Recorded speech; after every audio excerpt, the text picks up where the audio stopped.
Yo, what's up guys? In this video, I want to give you a quick rundown of a strategy that you can begin to plan and implement in your life to make sure you never have to work again. Now, the reason why I'm making this video is because I've seen a lot of videos online of people claiming how to make 10K a month, how to make 15K a month. And while that's all cool, something I don't see a lot of other people talking about is the overall grand picture of how to actually live a good, fulfilling life and what the point of even making all of this money really is. On top of this, what do you do when you start making money? Like, what do you actually do with the money? How do you actually optimize your life and your lifestyle so that it actually serves a purpose and leads to more happiness and fulfillment and freedom in your life, which I think ultimately is what we're all here for, is more freedom.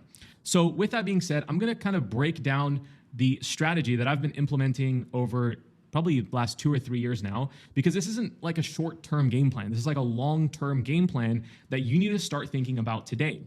And I'll jump into a few of the reasons why you need to start thinking about these things now, even before you begin to make money, because a lot of these things, once you start making money, it's actually already too late for you to be thinking about these things. So you need to have an idea of like where I'm going with my life and how am I going to optimize my life, my taxes, and my entire lifestyle, maybe even my location once I begin to make money, so that when I make that money, I can keep it, I can invest it, and I can actually create long-term wealth. So that's what we're going to talk about in this video. Hopefully you guys enjoy it. And if you like all of the topics I'm discussing in this video, make sure you guys subscribe down below this video, because I'm going to be making a ton more videos diving much deeper into all of these different topics I'm discussing.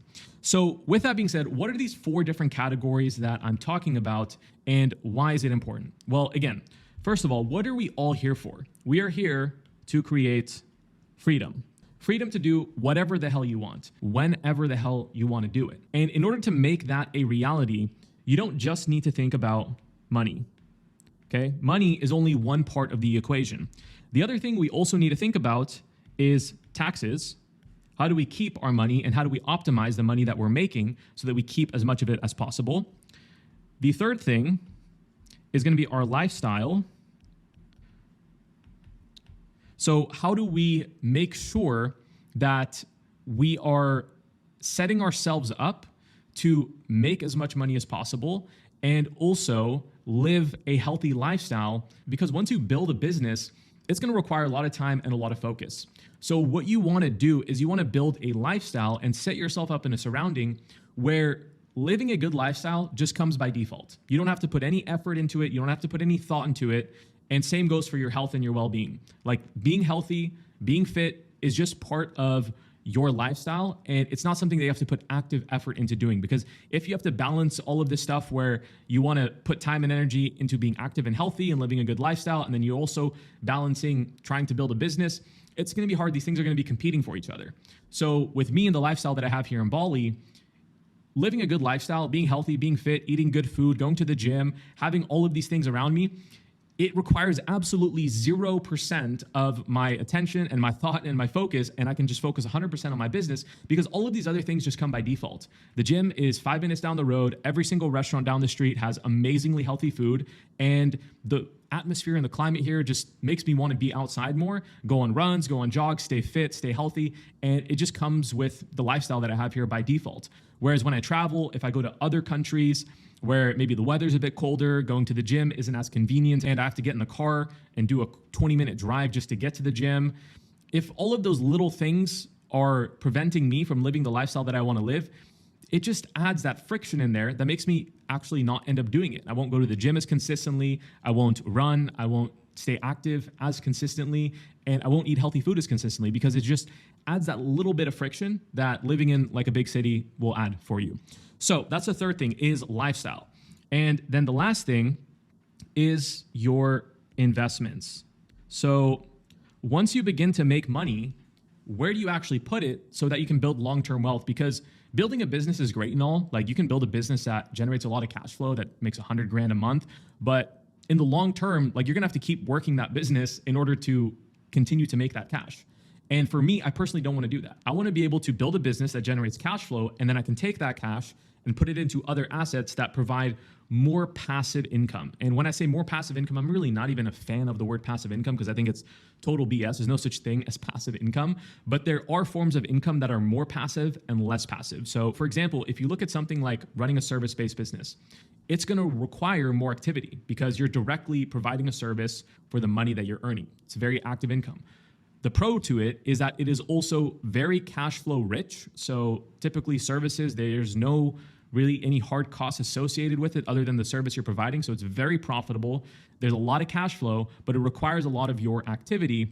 But the pro is it's also great for a beginner to get started with because it doesn't really require any hard costs or investment capital to get started. On the other hand, if you have real estate is more passive, but there isn't really as much cash flow. It takes longer to get those returns, and it also requires a much larger investment to get started. So again, there are varying levels of passive income and less passive income, and the goal is to make it as passive as possible. So with that being said, the first thing that I want to discuss is money. How do we generate a business that helps us get the cash flow that we need to actually be able to leverage the other three things that I talked about? So in my opinion, in order to start a business and make money, you need to focus on cash flow, okay? How do we build a business that generates a large amount of cash and profit with as little amount of effort as possible? And really the easiest way to do this, in my opinion, is to provide a service, because when you provide a service, you can get started basically tomorrow. You can learn a skill, invest in yourself, and begin providing that service immediately. And the pro about a service is services are usually quite expensive. So when you're providing a good service, you should be able to charge over $5,000. Some people, if you're really good at what you do, damn, you can charge even $50K for your services. And with the students that we train at Creators Training, typically with the skills that we teach them, they're landing clients anywhere between $3,000 all the way up to $16,000, $17,000, even I've seen $18,000 clients from just a single client because they're actually providing a valuable service to the business. They're either doing some type of creative service, working on their website, helping with the lead generation process or the sales process, but they're providing some type of service. We teach them these skills in a month, 2 months max. And after a few months, they're able to go out, start approaching clients if they really stick their head to the game plan, and start landing clients for as low as a few $1,000, which is great for most people because that's already replacing a full-time income. And then the rest of the time, they can focus on continuing to up-level those skills. So really a service-based business, in my opinion, is the best way to get started. On top of this, also, I think info products. So a lot of the coaches and consultants online, you're providing a service, but eventually what you can do is you can basically productize your service so that, hey, I'm building websites. Now I'm so good at websites. People are asking me, how the hell do you design websites like that? I can turn that into a course or some type of program to show people my process. And that as well is also very profitable. People are willing to pay a high amount of money to be able to learn these skills from experts. And it's also very cash flow rich because there's no hard costs associated with it. Basically, you create the course for free. It takes some time, but once it's done, and you can just leverage that and sell it over and over and over again. So when you have a service or an info product like this, maybe you can charge $2,000 to $5K for your course. It becomes much more reasonable for you to land maybe 5 to 10 clients a month and begin generating over. For a lot of people, they say 10K is a milestone. I think nowadays in 2024, with inflation and everything going on nowadays, things are getting more expensive. And really, you want to be over 20K a month profit. Getting over 20K a month profit is where things really begin to change. So now that we've had the money part covered, the next part I want to discuss is tax. Now, the reason why you need to think about this is because once you start making money, if you figure out how to make money, you start your business, it starts taking off, and you go from $0 to, bam, you start making $10 million. Okay, boom. You made $10 million. When all of this happens, you're going to be so busy, you're not going to have time to figure out your tax strategy. And this is actually something that I thought about a lot when I first started my business, because I started my business, it started doing well. I started making, 40 grand a month. And at that time, I was still paying tax to the US. And even living in Bali, Indonesia, there was nothing that I really benefited from besides what is called FEIE. If you're a US citizen, I definitely recommend you look this up. This is a tax exclusion that you can take advantage of if you are making under $100,000 a year. So for most of our students that are making 10K a month and they're doing it remotely, I recommend immediately relocating outside of the US. So US, I'm not really a fan of living in the US. I think there's much better places to live. Get out of the US, go somewhere else, and keep all of your money thanks to FEIE. Now, the things that you have to keep in mind, if you do want to take advantage of this, something that I really messed up on one year is you have to file your business as an S Corp and also pay yourself on payroll, okay? So this 100,000 has to go into your own pockets as payroll, and your business has to be filed as an S Corp. So I recommend you speak to a tax accountant or a tax expert about this. But basically, if you run this system, you can live outside of the US and pay zero tax to the US. Completely excluded, under $100,000 a year. You keep every single penny. If you don't do this, okay, let's say you don't do this and you make $100,000 a year, okay? What happens is, okay, Uncle Sam immediately takes 30%. Okay, this is like federal base income for the entire United States. So you're now walking away with $70,000, okay? If you're like me and you're living in a high tax state like California, California is gonna add an additional 15%. So now that 70 grand goes down to about, what is that? $55,000. Oh, but wait, there's another tax called self-employment tax, and that's also 15%. And yep, if you guys don't believe me, if you guys don't know about this, if you're self-employed, you have to pay 15% tax. As an employee, this actually gets taken out before in different ways. But yeah, in the end, you basically end up paying the same amount of tax that you do as an employee, and that's another 15%. So in total, you're looking at, like, if you're living in California, 55% off. So right away, you know, we're down at like, let's say 40 to 50 grand. Okay, that is all we keep from our 100 grand. So as you can see, you thought you're making 10K a month. You're not, you're making 5K a month. And a lot of people don't think about this. So this is why it's so important to think about your tax before you start making money, so you can know how you can make sure you keep all of it once you've made it. Now, above this threshold, what I've done is I've actually renounced my US citizenship. I'm probably gonna make a full video diving into this a bit deeper, but I was a dual citizen, so dual citizenship. My parents are from Europe, so I had a Dutch passport and I also had a USA passport. I've traveled, I've gone to a lot of different places. As a US citizen, the only place that you can really live to pay 0% tax is Puerto Rico, okay? I went to Puerto Rico. I met a lot of people that live in Puerto Rico. It's not amazing. It's not as good as a lot of other places I've been. So we went to Puerto Rico, I think in 2021-ish, and we were living in Bali before. We went to Puerto Rico. We thought, oh, cool, it's an island. Maybe it's somewhat similar. And Puerto Rico, I mean, sorry for you guys that live in Puerto Rico.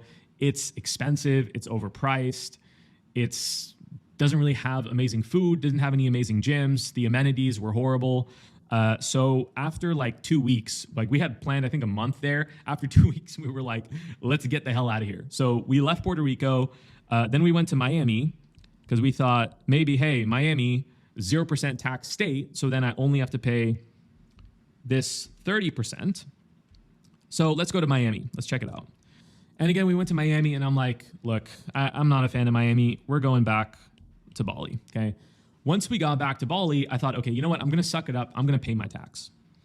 Eventually, I realized, Julian, are you really ever going to go back to USA? And, you know, that was really a big question I asked myself was, do I ever plan to live in the United States again? The answer was no. I was like, I don't ever see myself going back to the US. So I made the decision, the permanent, irreversible, life altering decision to renounce my US citizenship, which I'll never be able to get back, and just chill with my Dutch passport. And once you do that, or if you're someone that doesn't have a US citizenship and you already are living in some European country, you have another European passport, the US is the only country that does this, but they have what's called is global tax.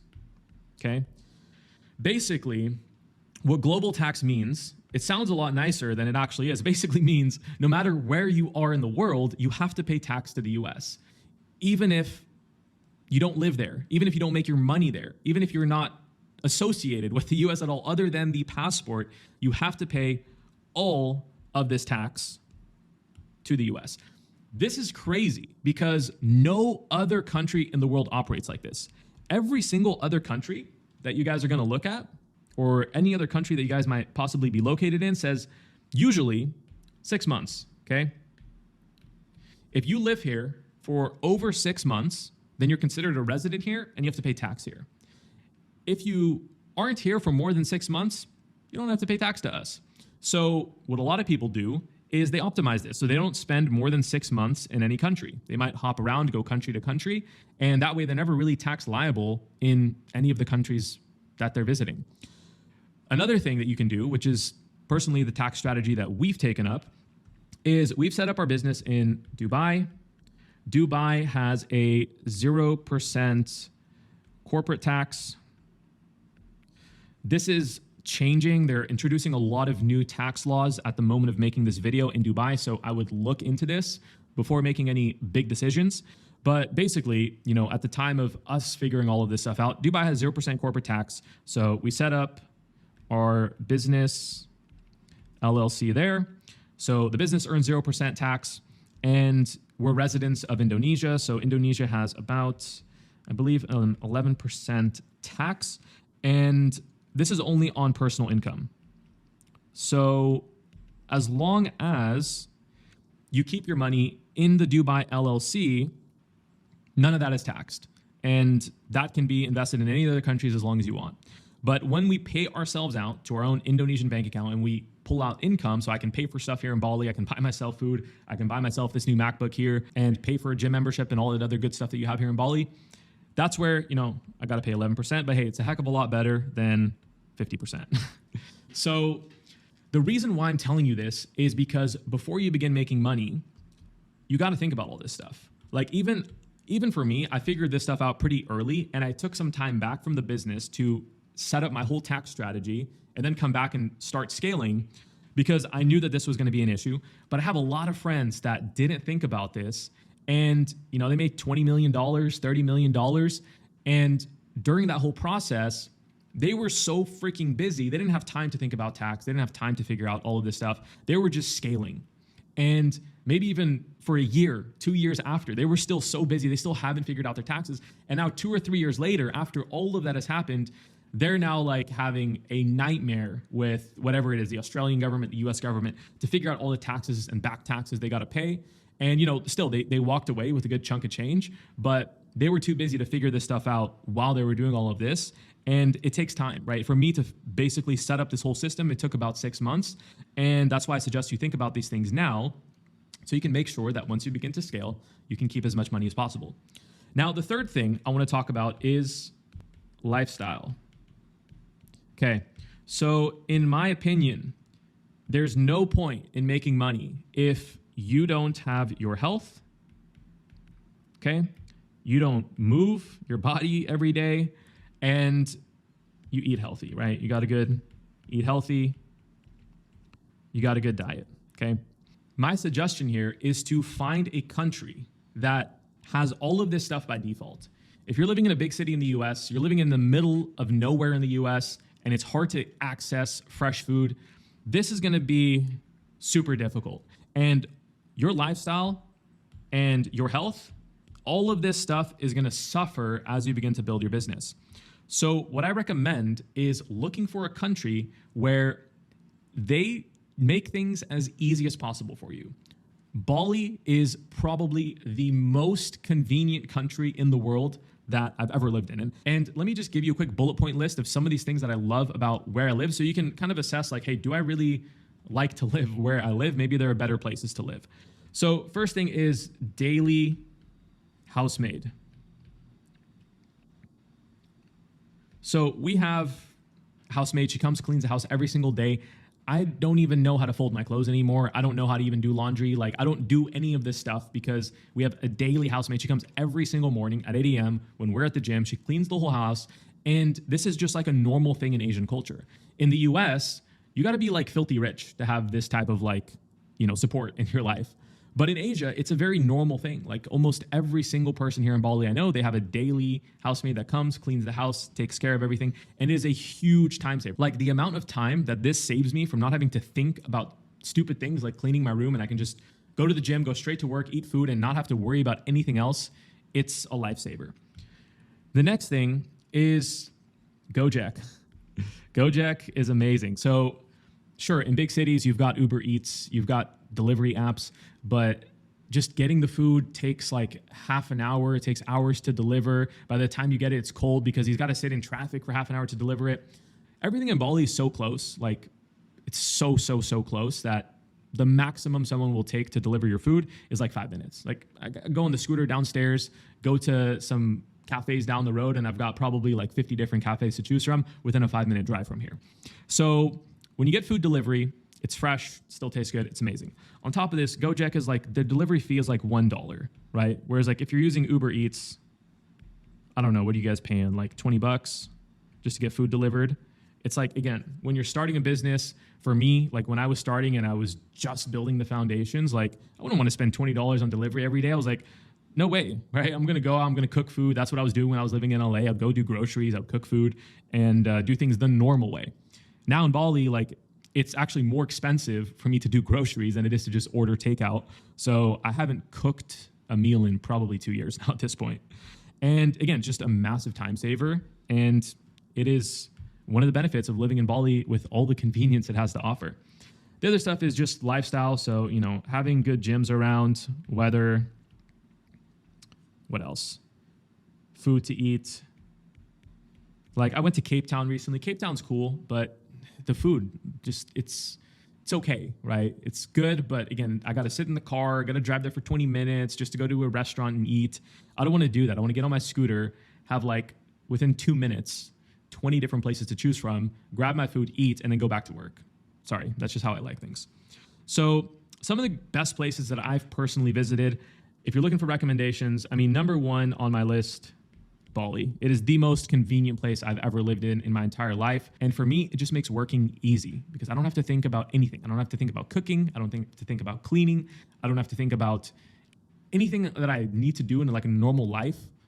What else? Parking tickets. I don't have to think about paying for parking tickets and all of these little, tiny, annoying things that just come with living in a civilized city. It just doesn't make any sense to me. So Bali is a great place. I have another few clients that are in Costa Rica. I've also heard amazing things of Costa Rica. I think if you need to work on a US time zone, Costa Rica is probably going to be my pick. Don't come to Bali. It's too good for you guys. Don't come here. It's already too packed. And then the third on my list, I would say, is Cape Town. Recently went to Cape Town.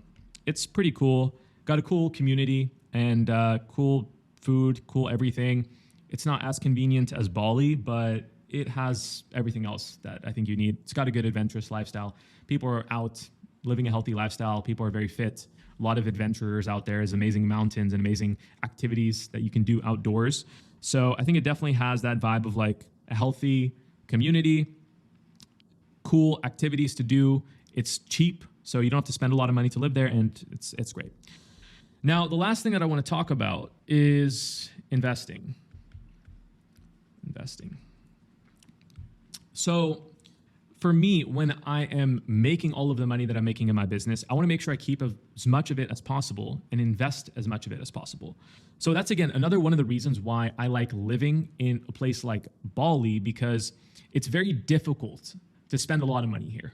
Like, it's hard to spend money. It's hard to spend like over $5,000 a month here. Whereas a lot of other places, like if you're living in the US or Dubai or these crazy big cities, like spending money is just so easy. Like I see people out there, cool, you're making $100,000 a month, but boom, you're spending it on a Lambo, then you're spending it on a Rolex, and it's just boom, you're just depleting yourself of all the cash that you're working to build and earn, and it's just going right out of your pockets into like depreciating assets.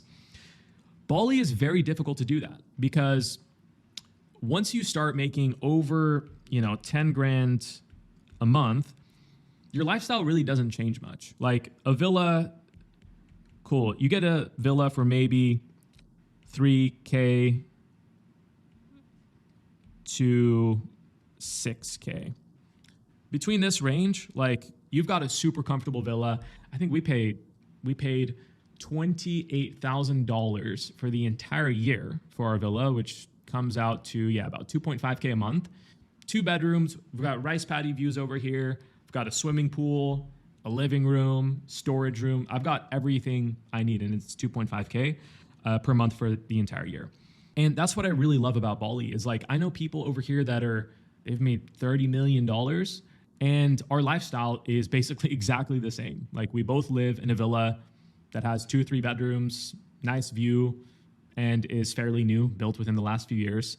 We both drive a scooter that's like, I don't know, $100 a month. And there's not really anything to really flash or flex on. Like you can't go out and spend money on stupid things in Bali. You can't buy a Lambo. You can't buy Rolex. It just doesn't exist here. So it is very difficult to spend a lot of money, and that makes it very easy to just save massive amounts of money. And that's how we've been able to build the house that we're now building and just pay for the whole thing in cash. Like we bought the land, it was 110 grand, boom, just paid it in cash. Next we have the build. The build's going to be $350,000. And, we split it up in stages, but it's very doable here because our costs and our expenses are so low. We're able to invest into bigger projects and assets like this. Whereas when I was living in LA, I was spending $6 grand a month just for a shitty little 2-bedroom apartment. I love cars, so I was spending a lot of money on cars, and my car that I had bought and since unfortunately totaled, and it was just draining my cash. Like every month I'd be like, where is all my money going? In Bali, it's the exact opposite. I don't really wonder where my money is going because I keep my money. I don't just spend it on stupid things like parking tickets and fines and cars and all this other stuff where I'm just stacked up with bills and I just get drained of all my cash. So that is something to consider. Now, when it comes to investing, I'm not really an investing expert, so I'm not going to tell you guys where to invest your money. But if I were you guys, the main things that I really look into, crypto, I'm just bullish on crypto because I think the financial system is effed up. Like I personally had very bad experiences with Chase Bank. They froze all my funds for like many, many months. I've had this happen to friends who were on PayPal and other banking providers.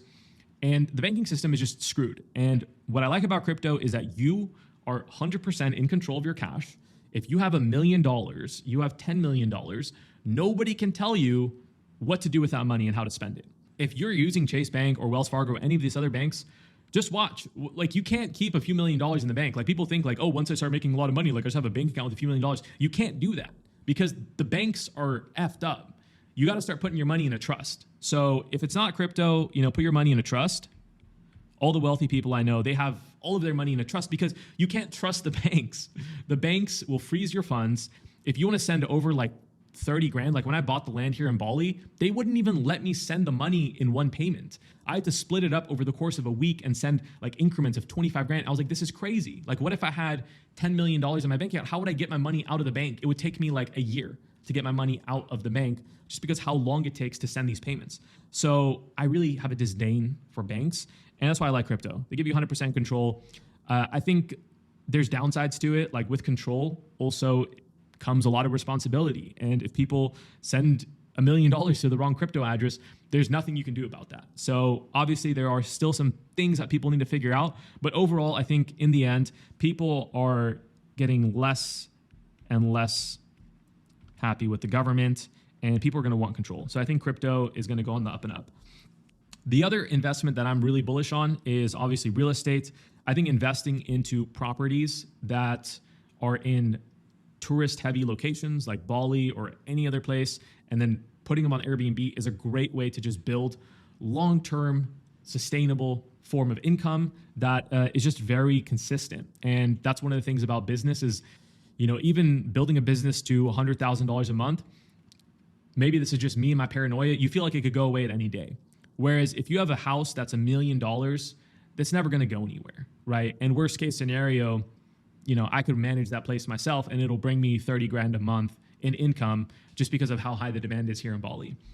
So that's the other investment I would look at is, investing into property. It's boring. It's been around for a long time, real estate, but hey, that's real estate. And I kind of enjoy that it's a slower paced way to make money, because that's one of the things about working online is so fast paced, so competitive. You've got to work your ass off and stay on top of everything, because if you don't, you'll get left behind. Whereas real estate, it's much slower. So that's kind of my game, is go in the online space, work fast, move fast, take as much cash and cash flow from the online space, which is evolving super fast. And yeah, it's a ton of work, but take that and then invest it into something that's a little bit slower pace, like real estate, where you can just kind of like kick back and relax a bit more. So that's my strategy. I don't know if you guys enjoyed this and got any value out of this video. I am super happy to jump much deeper into these different topics if you guys are interested. So with that being said, that is it for this video. Comment down below what you guys would like to see on the next video if you guys enjoyed this one. And with that said, I'll see you guys on the next one. Peace.